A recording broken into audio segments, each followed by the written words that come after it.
Well, good afternoon, everyone. It's a 3:15 on the last day of January 2023. So the first month has gone already.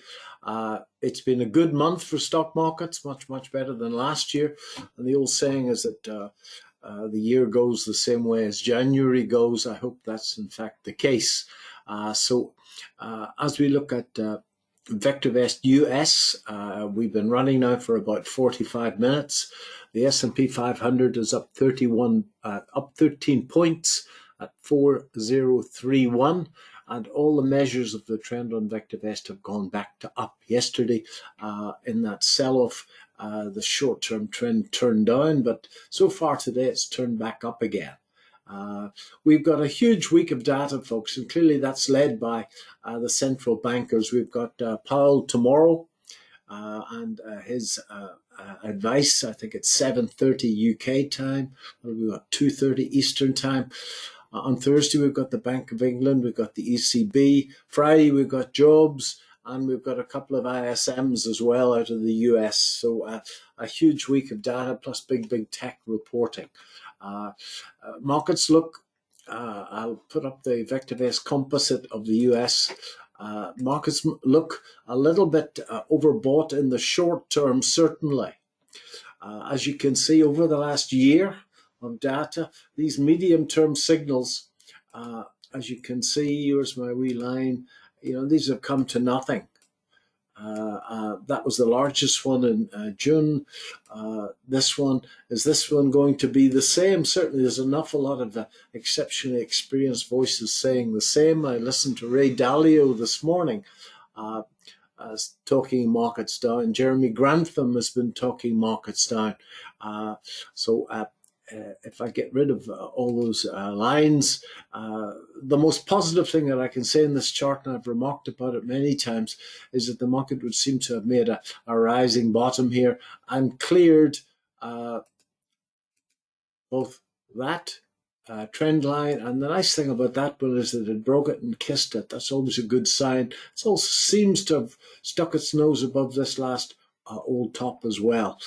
If I put on my dear old friend the stochastic, and we can see that the stochastic, if I blow up to 6 months, is in a overbought situation, can stay up there for a long time as we saw here.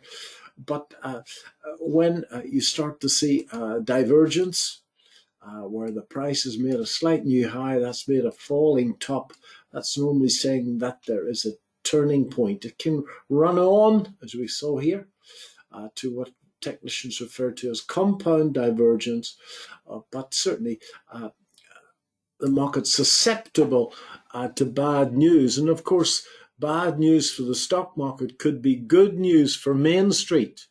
Great jobs report, for example.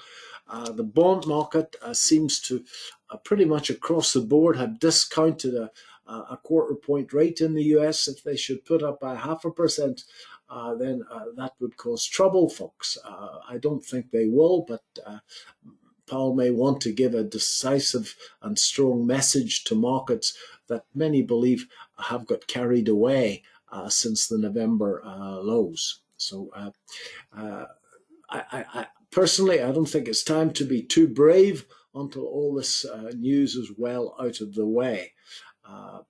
If I have a look and blow up to how I try and make some extra money is trading in the SPX. In the UK, we have a wonderful system called spread betting. So those of you that are listening out of the UK, to take advantage of this, you would have to trade the tracker, the XPY, or the E-mini futures market. But as I say, we can spread bet on the index itself in the UK. That was yesterday's trade. You get very lucky when you're trading with this 21 bar moving average. This is a 15-minute chart. In my old age, I've moved from 5 minutes to 15 minutes. It's a much more relaxed lifestyle. And yesterday afternoon, it gapped down, did its best to fill the gap, but couldn't do it, and I shorted it down below that low. Again, I had a young fellow with me who wants to learn how to trade short term. And he asked me, how did you know it was going to fall? I said to him, I didn't. I just simply didn't. In the same way as I don't know whether it's going to go up today, but I would be tempted, I haven't done anything yet, but I'd be tempted to look for an entry on the long side today for a few points. That's all, just a scalping trade. Last week, you really don't need that much. Market is trending up, folks. And then we had some inside bars are wonderful, not because they're particularly predictive, but because they allow you to test your trading idea with limited risk. So there's 1, 2, 3, 4 as an hour's worth of trading there. And when it broke that high with a stop loss underneath that low, even on an intraday chart, and this takes some doing, you should have made twice as much as you had to risk. I did a video last week about my the Wyckoff Spring. That was a classic Wyckoff Spring, and if you go back to the longer data, there's actually a shoulder up here. So classic Wyckoff Spring. But if you hadn't got that one, there was some inside bars just here. And that on Friday was a down inside bar. I was sleeping, should have traded that, but traded it just here. And that is what the candlestick people, I think, call a morning star. Down, doji, up, morning star. And there was a few ticks on that. There was one day last week, I think it was last Tuesday, that I got mangled a bit.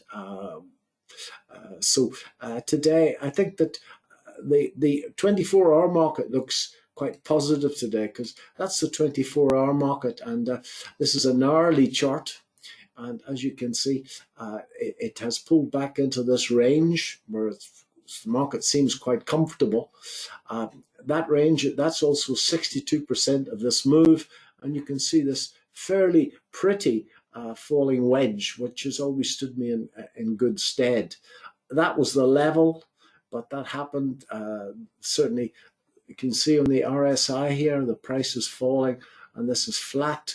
That was certainly the level, but that happened before the US market opened, and I don't particularly look at it before the US market opened, so I missed that simple. But that was the entry. And now I would be tempted to look for an entry point on the 15-minute chart. Inside bar above the 21 period moving average would be first prize, that's for sure.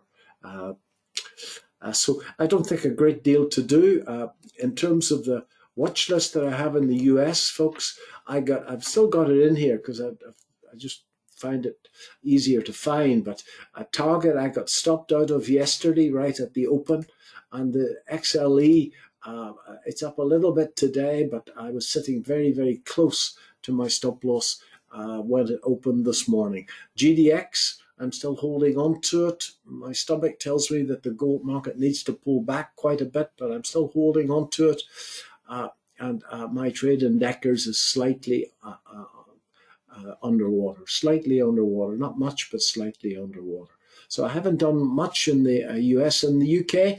Anybody that needs to review what I've done in the UK, I went through the stocks that I'm holding at the VectorVest Monday afternoon Q&A, and I'm pretty much, I think about 65% invested in the UK.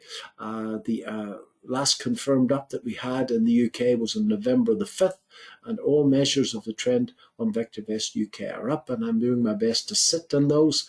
And it's certainly not 2020, 2021 level of profits, but nevertheless, apart from one position, they're all profitable. That's not true. Two positions, they're all profitable. The gold mining stock, Pan African Resources, is slightly under where I bought it.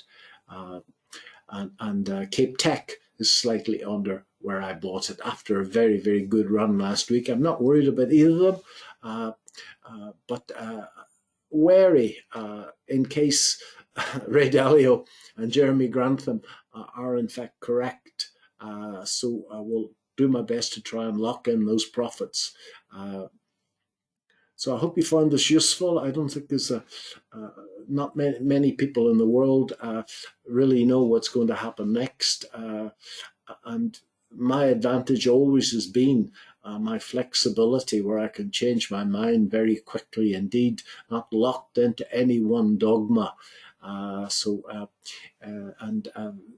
that's a characteristic. I was reading a book about Steve Jobs, and it seems he used to infuriate his colleagues by arguing one point uh, vociferously in a meeting.